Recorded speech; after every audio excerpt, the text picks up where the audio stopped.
Jadi sebab Aldila Jelita gugat cerai, manajer sebut Bekti nggak ingat. Manajer Indra Bekti, Roy, akhirnya menanggapi terkait heboh isu kekerasan dalam rumah tangga penyebab gugatan cerai yang dilayangkan oleh Aldila Jelita. Roy sebagai manajer Indra Bekti mengaku sangat terkejut mendengar kabar tersebut karena melihat kondisi kesehatan sang host yang masih dalam proses pemulihan, dilansir YouTube Intens Investigasi Selasa 28 Februari 2023. Sementara terkait isu adanya KDRT terhadap rumah tangganya diduga jadi penyebab Aldila gugat cerai Indra Bekti, Roy mengaku tidak mengetahui itu. Sementara Roy juga sempat bertanya kepada Indra Bekti, namun sang host lupa. Bahkan kabarnya pula saat KDRT Roy memisahkan Indra dan Dila. Namun Roy menyebut intinya semuanya baik-baik saja. Lebih lanjut, saat disinggung ada masalah lama antara Indra dan Dila, Roy tak ingin berbicara lebih jauh. Sementara tanggapan keluarga Indra Bekti, Roy mengaku keluarga tidak menyangka, namun dirinya hanya berharap yang terbaik untuk keduanya.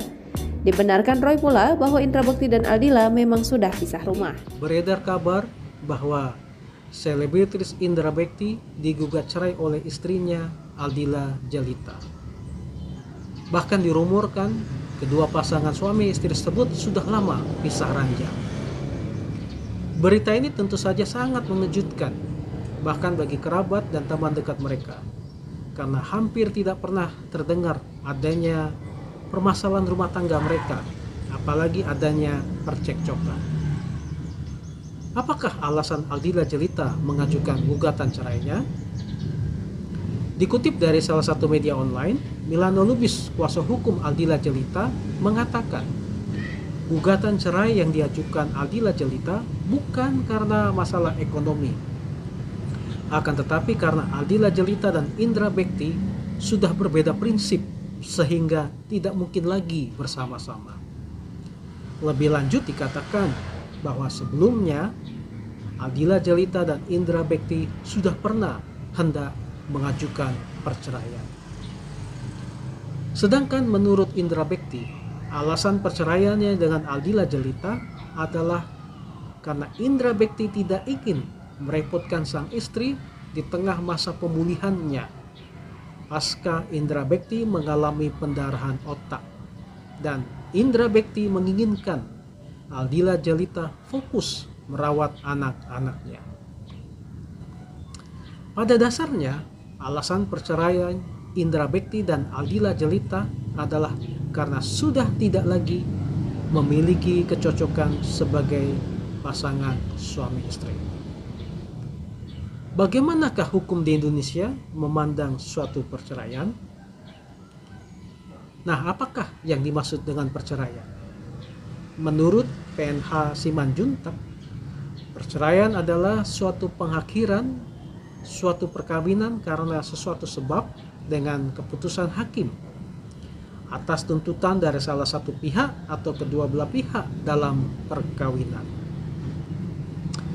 Pasal 38 Undang-Undang Republik Indonesia Nomor 1 Tahun 1974 tentang perkawinan sebagai dasar hukum dalam masalah perceraian di Indonesia menjelaskan bahwa suatu perkawinan dapat putus karena 1. Kematian, 2. Perceraian, dan 3.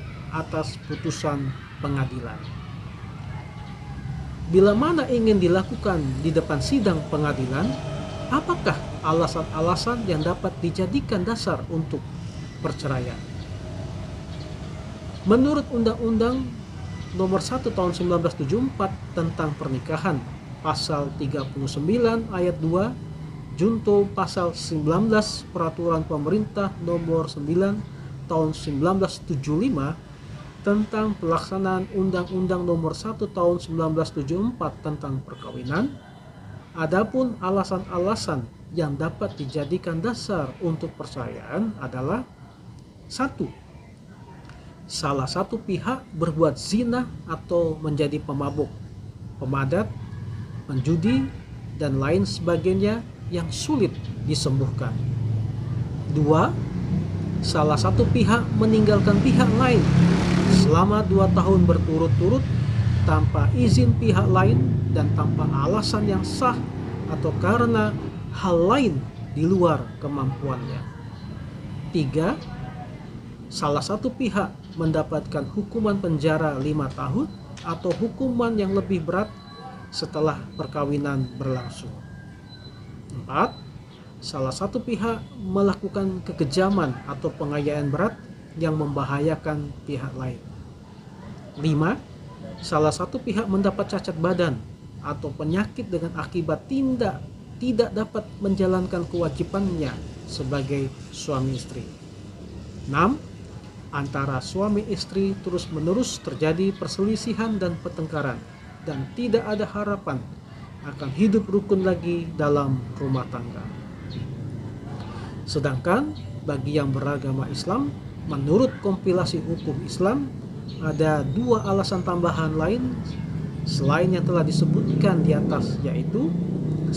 Suami melanggar talak, dan 2. Peralihan agama atau murtad yang menyebabkan ketidakrukunan dalam rumah tangga. Pasal 116 kompilasi hukum Islam. Kalau Anda ingin mengajukan gugatan cerai ke pengadilan, bagaimanakah caranya? Tentu saja setiap pasangan suami istri berharap pernikahan mereka selain langgeng hingga maut memisahkan mereka. Namun bila mana itu harus terjadi dan tidak dapat dielakkan lagi, atau apabila Anda mengetahui ada pasangan yang harus menjalani perceraian itu, maka berikut ini ada tips singkat yang mungkin dapat membantu. Yang pertama, Anda menyiapkan dokumen yang dibutuhkan.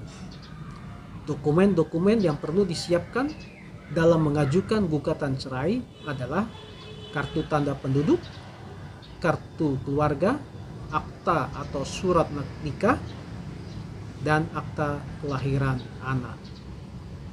Lalu yang kedua, Anda membuat surat gugatan. Buatlah surat gugatan yang memuat alasan-alasan gugatan cerai yang dapat diterima oleh pengadilan sebagaimana yang telah diuraikan di atas.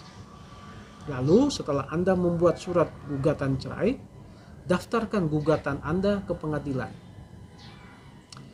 Dan setelah menyiapkan dokumen-dokumen yang diperlukan dan surat gugatannya, segera daftarkan gugatan Anda ke pengadilan agama atau pengadilan negeri setempat. Yang keempat, Anda menyiapkan biaya gugatan. Biaya gugatan wajib dibayarkan oleh pihak yang mengajukan gugatan. Biaya-biaya tersebut antara lain biaya pendaftaran gugatan, biaya materai, biaya proses atau ATK, dan biaya panggilan sidang.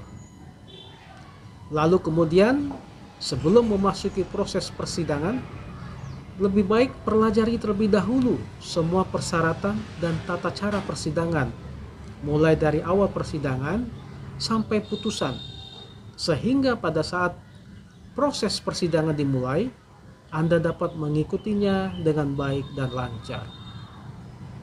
Demikian uraian dari kami, semoga bermanfaat. Bila mana ada pertanyaan, tuliskan pada kolom komentar, dan bila mana video ini bermanfaat, silakan tekan tombol like dan tentu saja subscribe. Terima kasih.